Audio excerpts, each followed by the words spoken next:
Hola, yo soy Sara y en este video vamos a hablar sobre el sistema nervioso y el sistema endocrino. Empecemos con el sistema nervioso. ¿Qué es? Es el encargado de crear estímulos entre el ambiente y el organismo. Este sistema nervioso sabemos de que su unidad estructural va a ser la neurona. La neurona pues es la unidad básica, se encarga de captar estímulos, de transmitir información y elaborar respuestas. Esta neurona está formada por un cuerpo celular o también conocido como soma, que va a albergar al núcleo y también va a tener varias ramificaciones que van a ser las dendritas, que van a ser estas, y el axón. Ahora, empecemos con las siguientes definiciones. ¿Qué es una fibra nerviosa? Una fibra nerviosa es un axón en su vaina axónica. Aquí está. Es de forma alargada y puede transmitir un impulso nervioso.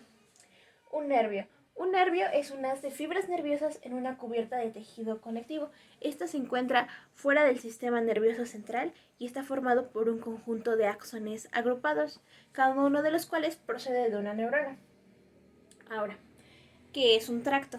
Un tracto son haces de fibras nerviosas presentes en el encéfalo o en la médula. Estos son los cordones nerviosos y se conocen como tracto en el tejido nervioso central. Vamos a distinguir dos tipos de sustancias, la sustancia gris y la sustancia blanca. En primer lugar, tenemos la sustancia blanca, que se encuentra entre el encéfalo y la médula espinal. Es un tejido orgánico de color blanco y está constituido por fibras nerviosas, dendritas y axones. Y se encuentra aquí en el centro. Ahora, la sustancia gris. La sustancia gris son aquellas zonas del sistema nervioso central de color grisáceo y están constituidas por neuroplasma de células nerviosas y se encuentra aquí por fuera. Ahora vemos estas estructuras aquí. Este es el núcleo. El núcleo es un conjunto de somas que están dentro del sistema nervioso central y están entre la sustancia gris y la sustancia blanca. Ahora, el ganglio es un grupo de células nerviosas, pero este se encuentra por fuera del sistema nervioso central y son más oscuros que los troncos nerviosos. Sabemos que existen múltiples formas para clasificar al sistema nervioso, entre ellas la anatómica y la funcional. Anatómicamente encontramos al sistema nervioso central y al sistema nervioso periférico. En el sistema nervioso central está formado por el encéfalo y la médula, está protegido por hueso, cráneo y columna respectivamente y está envuelto por meninges. Y el sistema nervioso periférico se encuentra fuera del encéfalo y lo conforman los nervios espinales y craneales. Ahora pasemos a estudiar el encéfalo y la médula espinal. El encéfalo es la parte central del sistema nervioso y se encuentra en la cavidad craneal. Vamos a ver que se está formado por el cerebro, el cerebelo y el bulbo raquídeo. Y se encuentran aquí las vesículas encefálicas. Estas vesículas son dilataciones que se desarrollan en la cuarta semana del desarrollo embrionario.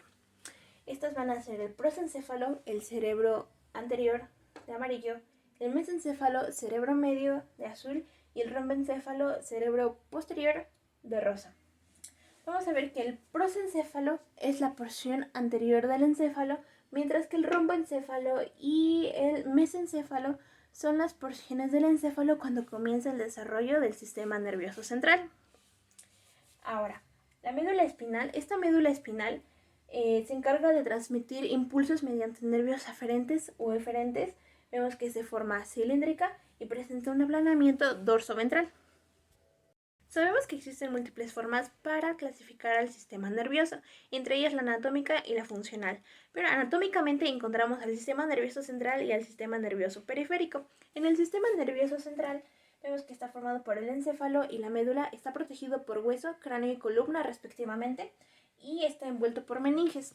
En cambio, el sistema nervioso periférico está fuera del encéfalo y lo conforman los nervios espinales y los nervios craneales. Ahora pasemos a estudiar el encéfalo y la médula espinal. En primer lugar, el encéfalo es la parte central del sistema nervioso y está formado por el cerebro, cerebelo y bulbo raquídeo. Vamos a encontrar las vesículas encefálicas, que son dilataciones formadas en el tubo neural en la cuarta semana del desarrollo embrionario. Estos van a ser prosencéfalo, que es el cerebro anterior de color amarillo, mesencéfalo, cerebro medio de color azul y romboencéfalo, cerebro posterior de color rosa. Vamos a ver que el prosencéfalo es la porción anterior del encéfalo, mientras que el romboencéfalo y el mesencéfalo son las porciones del encéfalo cuando comienza el desarrollo del sistema nervioso central. Ahora, la médula espinal, sabemos que esta se encarga de transmitir impulsos mediante nervios aferentes o eferentes, es de forma cilíndrica y presenta un aplanamiento dorsoventral. Ahora pasamos a explicar las meninges. ¿Qué son las meninges? Son membranas que protegen al cerebro y a la médula espinal. Estas se conforman de tres, como se ve aquí en el esquema. De interior a exterior son pie madre, aracnoides y dura madre. Empezamos a explicar la dura madre. La dura madre está adherida al interior del cráneo por medio de tejido conjuntivo, fibras elásticas y vasos sanguíneos, lo que nos lleva a que existan espacios sanguíneos o senos venosos dorsales y basilares. Comienza su porción rostral en la cresta gali, adosándose a la cresta sagital, y separa los hemisferios craneales sobre una cisura longitudinal. La siguiente es la aracnoide. Son trabéculas de tejido conjuntivo y es por eso que tiene forma de telaraña. Son poco vascularizadas o carentes de vasos sanguíneos y cubre fisuras y surcos sin llegar a penetrar en ellos. En cambio, en la pía madre, esta sí penetra surcos sobre el encéfalo y la médula espinal. Y por eso están íntimamente relacionados, y por medio de un ligamento dentado se une a la dura madre. También mantiene fija en su posición a la médula espinal, que está rodeada en su totalidad por líquido cerebrobraquial. Y ahora pasemos a revisar otra división sobre el sistema nervioso, que es el somático y autónomo. El sistema nervioso somático es aquel que abarca las estructuras del sistema nervioso periférico y está encargado de conducir información sensitiva y de llevar información de control a los músculos esqueléticos. Por otro lado, el autónomo es el que controla las acciones involuntarias, tales como pueden ser los latidos cardíacos o el ensanchamiento de los vasos sanguíneos. Bien, ahora pasamos a los pares craneales. ¿Qué son? Son nervios craneales o encefálicos, van a ser 12. Estos tienen como origen el encéfalo y emergen de la cavidad craneal a través de forámenes que se encuentran a nivel del cráneo. Aquí primero quiero empezar haciendo esas aclaraciones, que el primero y el segundo se originan en el encéfalo, mientras que el tercero y el 12 parten del tronco encefálico. Y bueno, una vez aclarando esto, los voy a ir mencionando de acuerdo a su clasificación, que es en motores, en mixtos y en sensitivos. Entonces, empiezo con los motores. En primer lugar, tenemos al tercero, que es el oculomotor. Este regula el tamaño de la pupila y a su vez mantiene en su posición al párpado superior. El cuarto es el troclear. Este troclear es el encargado de los movimientos del globo ocular. El sexto es el aductor. Es el encargado de los movimientos laterales del ojo y mantiene al globo ocular en su posición normal. El 11 es el espinal o accesorio, este giro de la cabeza y movimiento de los hombros. Y el 12 es el hipogloso, es el motor de los movimientos de la lengua y la posición normal de la misma. Ahora pasemos a hablar sobre los pares craneales. Estos van a ser nervios craneales o encefálicos que tienen como origen al encéfalo y emergen de la cavidad craneal a través de forámenes que se encuentran a nivel del cráneo.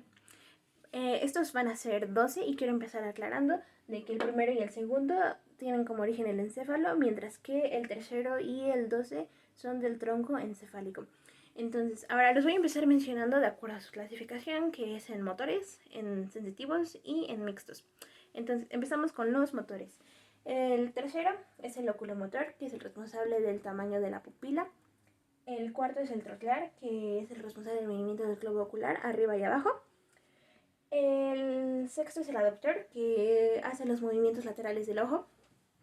El 11 es el accesorio.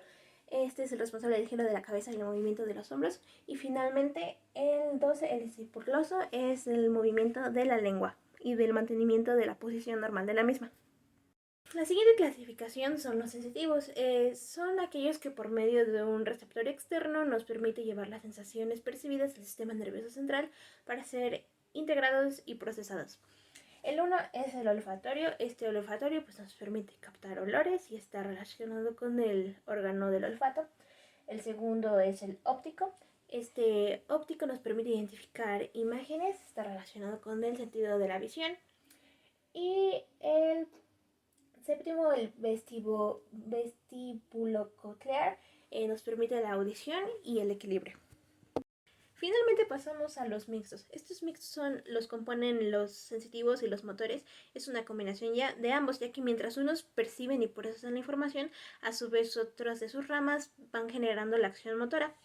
Empezamos con el 5, es el trigénimo, el séptimo, el facial, el noveno, el glosofaringe y finalmente el 10, el vago. Finalmente pasamos a la clasificación de los mixtos. Estos mixtos los componen los sensitivos y los motores. Es una combinación de ambos, ya que mientras unos perciben y procesan la información, a su vez otras de sus ramas van generando la acción motora. Empezamos con el quinto, el trigénimo. Esto da sensibilidad facial y movimientos masticatorios. El séptimo es el facial. Este facial da movimientos faciales y el sentido del gusto. El noveno, el glosofaringeo. Este da sensibilidad a la garganta, el sentido del gusto y la secreción de saliva. Y finalmente el 10, el vago. Este vago da sensibilidad a la laringe, a los órganos torácicos y la producción de sonidos. Finalmente pasamos a los nervios mixtos. Estos los componen los nervios sensitivos y los motores. Es una combinación de ambos, ya que mientras unos perciben y procesan la información, otras de sus ramas van generando la acción motora. Empezamos con el quinto, que es el trigénimo. Este trigénimo da sensibilidad facial y movimientos masticatorios. El séptimo es el facial, movimientos faciales y sentido del gusto. El 9 es el glosofaringeo. Este glosofaringeo secreta saliva, da sensibilidad a la garganta y da el sentido del gusto. Y finalmente el 10, que es el vago. Este vago da sensibilidad a la laringe, a los órganos torácicos, abdominales y genera producción de sonidos. Ahora pasemos a hablar sobre los nervios de la médula espinal. Aquí se nos dice de que el número de nervios espinales va a corresponder con el número de vértebras que existen. Sin embargo, hay dos excepciones para esta regla. En las vértebras cervicales y en las caudales. Porque aquí en las cervicales existen 8 nervios para 7 vértebras cervicales, entonces pues no se cumple. Y la otra es que en la cola hay menos pares de nervios que vértebras. Entonces, esas serían las dos excepciones. Muy bien, ahora pasemos a describir qué es un plexo nervioso. Un plexo nervioso es un conjunto de nervios que forman una red para poder repartirse las estructuras que necesitan de ellas. Aquí vamos a hablar sobre el plexo braquial y el plexo lumbosacro. Primeramente, con el plexo braquial vemos que está formado por los últimos pares de nervios cervicales y primeros torácicos. Hay una diferencia entre especies, puesto que el perro y el caballo tienen los 3 últimos cervicales y los 2 primeros torácicos, mientras que en la vaca, borrego, cabra y cerdo están formados por los 3 últimos cervicales y el primer torácico. Ahora pasamos a los lumbosacros. Estos lumbosacros están formados por los últimos pares de los nervios espinales y los primeros sacros.